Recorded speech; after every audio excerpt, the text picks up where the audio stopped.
Eels are taking Zac Lomax to court. Angus Crichton signs a 2-year deal with Rugby Australia. There might be a change to the kick-off rule. Who would have thought? And if you stay late enough in the program, a former Shark may be putting the boxing gloves back on again. All this and more on today's The Scrum Feed. And it's a good day to Paul Dalligan. I tell you what, Professor, I don't know if it's a cricket analogy, but you've come off a long run up there. You've hit the ground running with the introductions. I like it. Straight into it. Well, we may as well get straight into it, Paul. And the Eels, they've invited Zac Lomax to the New South Wales Supreme Court, and the hearing date's been fixed the 13th and 14th of February. What do you make of it all? Well, invited is a very warm expression there. It's not exactly Jane Austen with a wax-sealed invitation, Professor. I'll tell you what there's a lot of history between those two clubs. And very interestingly, the Eels have said we'll deal with anyone, but just not the Storm. So whether that was an intentional statement, but what they've tried to do is, as we know, mediate and resolve things. There's a lot of things in play here, large part of which is the Eels supporter base, who would be furious at a guy on big money 1 year into I think it was a 4-year deal, said I'm out to earn a lot more money, rugby union. You can't begrudge him that if that's what he wants to do.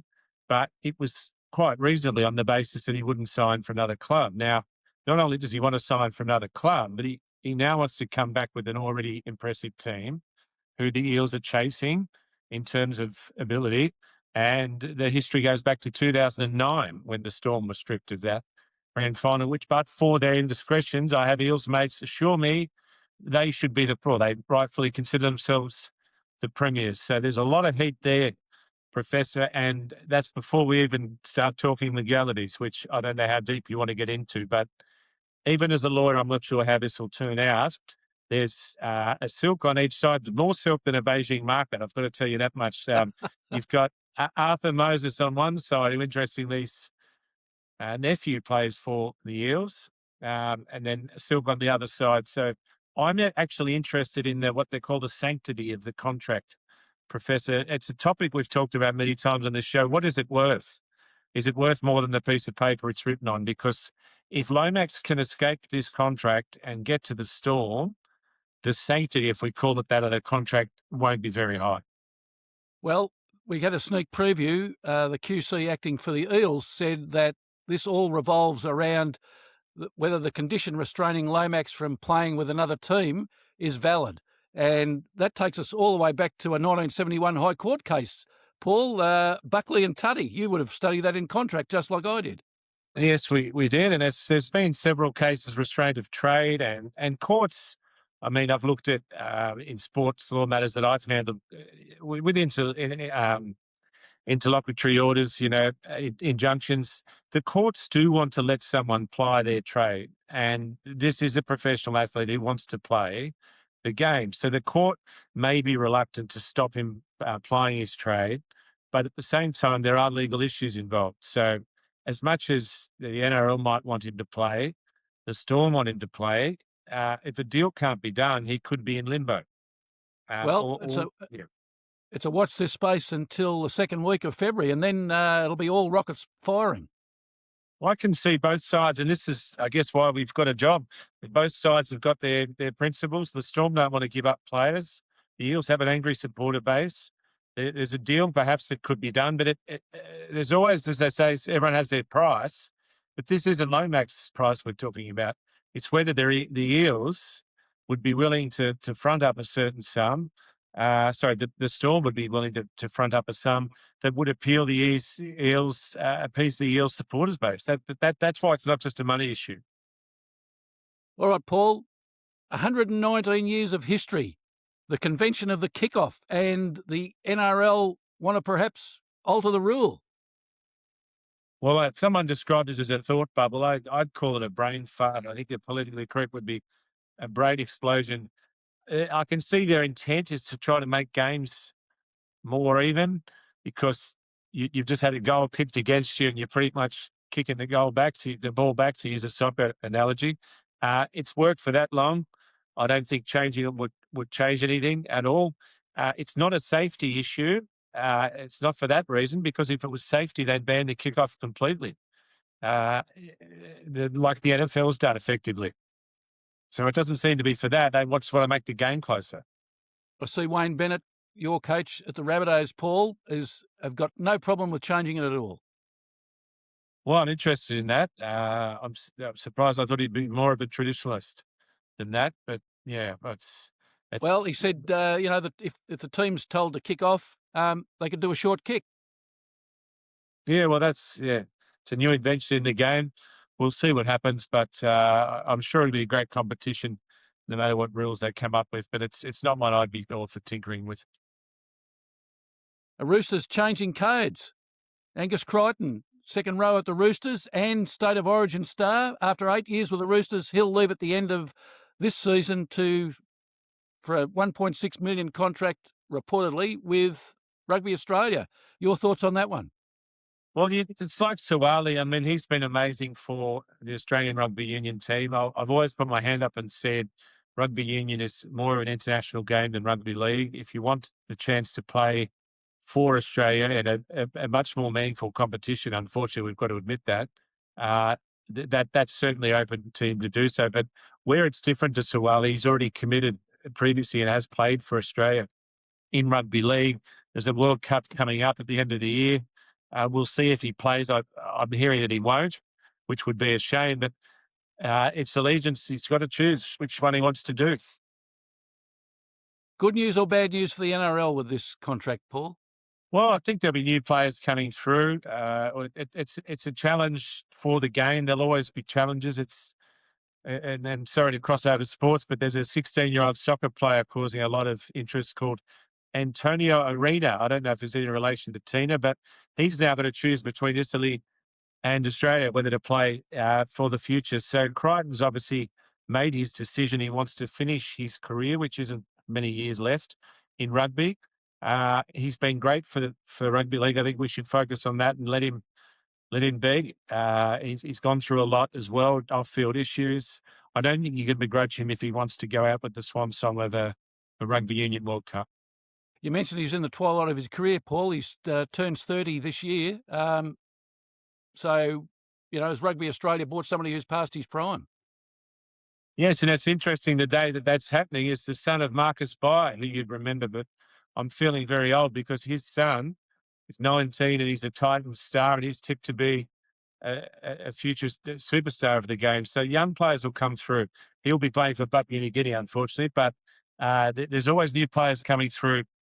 Unfortunately, that's the way of the world, the business that they're in. All right, Paul, we'll move on. After 6 years and 126 games with the Rabbitohs, Koloamatangi, he's off after signing a reported $5 million 5-year deal to play with a team that you would like seeing him go to.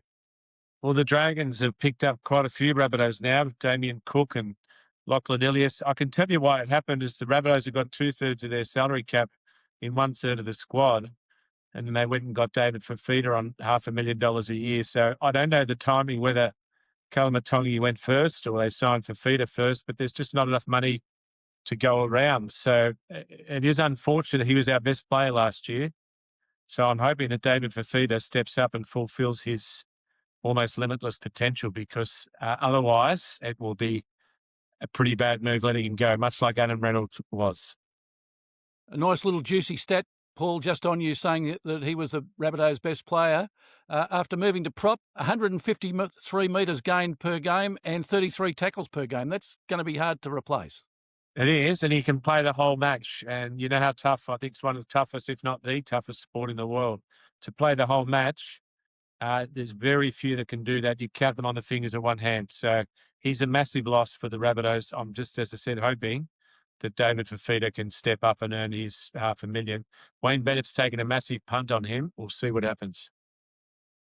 It wasn't just the Dragons circling either, Paul. The Eels and Perth Bears were in the queue as well, so it wouldn't have mattered, I don't think, what the Rabbitohs had done. Somebody was going to offer him enough money to leave.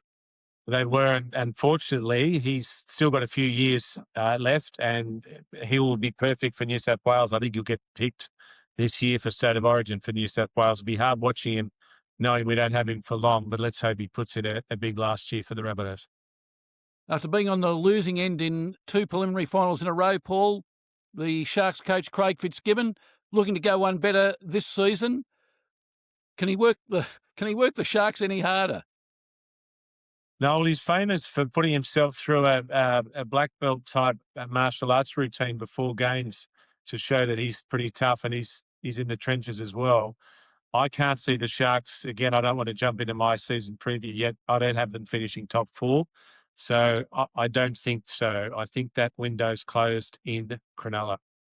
Certainly a great finish to the season for them, though, apart from losing the preliminary final of the Storm. They beat the Roosters, who were pretty hot at the end of the season, and also minor premiers Canberra.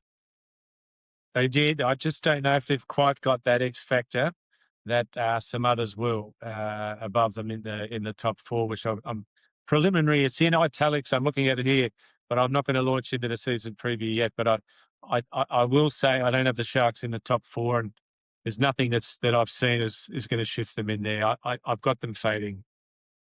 Well, a mark of Fitzgibbon as a coach, can he squeeze any more out of Nico Hines to get him to be more consistent? Well, we've got to keep him out of the nightclub first. He lives 2 doodles down from Northies at Cronulla. So I think I've just had a look. He got engaged in the off-season, so that might assist. And I'm very happy for him. I'm not casting any aspersions there, but it's good that he's found true love, Professor, and no more nightclubbing. So that might assist the Sharks, with all respect to a great player. Might be called the Battle of the Titans. Certainly it would have been on the rugby league field, Paul, but in the ring, even bigger. Former Shark, now boxer, Paul Gallen, 44 years old.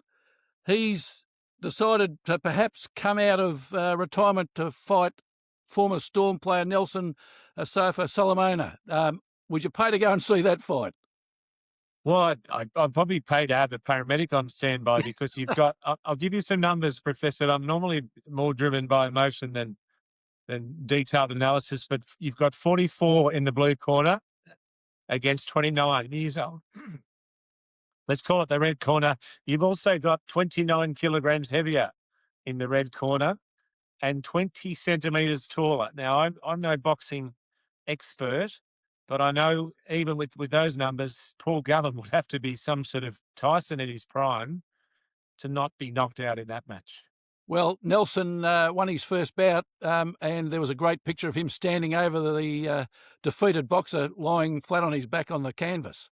Well, the biggest jab he's going to face, and not a jab, it might be a roundhouse. His wife said, if you fight again, we're over. So he's got a lot on his plate, not just a 6'20" monster. He's got a wife who might even be scaring. Well, of course, Gallen's no slouch in the boxing ring, though. 19 bouts for 16 wins, 2 losses and a draw. So that's a pretty good resume. Yeah, but he also hasn't fought someone like Solomona. People would pay to see it, actually, particularly with some of the debacles that have happened in boxing recently.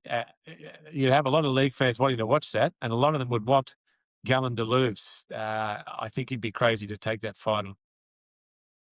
Interesting that after the Storm bid him farewell, he's now decided to enter the boxing ring, Solomona. Yes, well, maybe that was his plan all along, but we'll see what happens. I'm pretty sure it won't be Ryan Papenhuyzen stepping in the ring with his former teammate. I don't know what Ryan Papenhuyzen's plans are, but I'm pretty sure they won't be to jump in that ring. Anyone who does jump in that ring, as you saw from what happened to his opponent last bout, would be very brave to take on the big Nelson. He's one of the biggest humans I've ever met, I'll tell you that much. All right, Paul, that wraps it up for today. I'm looking forward to next week's show because we'll be talking pre-season matches. We're only a week away from the pre-season, so they'll be running out onto the park, and always happy to see that. What we would ask the viewers to do is to subscribe to the feed, like this show, and also message us. We had a few messages during the week, Paul, some of them saying you're a Storm apologist. What have you got to say about that? Well, there we go. Well, I have lived here for 20 years, and I've been here for all of it. So I'm a big fan of the Storm. I'm obviously not condoning what happened, but I think they've paid their price, and let's get on with the rugby league, which is a great team that they deliver every year. They put on the park, one of the benchmarks of the competition. Yes, I did explain to our correspondent, Paul, that you were a Rabbitohs fan and had no shares in the Storm at all. It wasn't Kevin Yap, was it, our regular antagonist? No, it wasn't Kevin Yap. No, it was somebody new, which was good to see on the feed. It is good to see. And then only a month till kick-off in Vegas. In a perfect world, we'd be heading over there. Well, we should talk to the NRL to see if they want us both over there for it, Paul. Get some sponsors. Yeah, that's right. All right, Paul, until next week, have a great week. Good stuff. Thanks.